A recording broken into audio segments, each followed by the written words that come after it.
તારીખ 3 જુલાઈ 2026ના રોજ જામનગરની ટીમ દ્વારા મળતી માહિતી મુજબ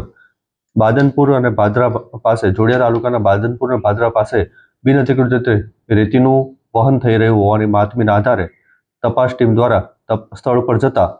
રોયલ્ટી વગરના વાહનો અને ઓવરલોડ બાબતે તપાસ કરતા 7 વાહનો વિધાઉટ રોયલ્ટી પકડવામાં આવ્યા, જ્યારે એક વાહનમાં ઓવરલોડ રેતી ભરેલી હોય તેવું જાણવામાં આવ્યું, જેમાં રોયલ્ટી ઉપરાંતનો જે ખનીજ હતું તેનો દંડ વસૂલ કરવામાં આવેલ છે. તેમજ બાકીના રોયલ્ટી વગરના 7 વાહનોને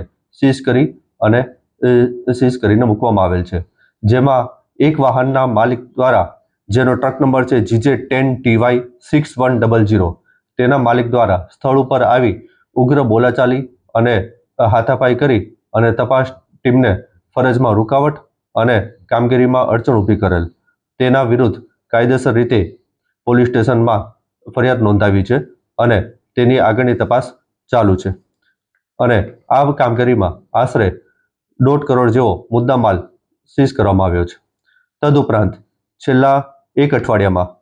જામનગર ટીમ દ્વારા 4 ડમ્પર, 3 JCB અને 5 ટ્રેક્ટર મળી વિવિધ જગ્યાની તપાસમાં કુલ 2 કરોડની આસપાસનો મુદ્દામાલ જપ્ત કરવામાં આવેલ છે. આમ આ રીતે ત્રણેય ટીમ દ્વારા ખનીજ બાબતે કાર્યરત છે અને તેની તપાસ ચાલુ જ છે.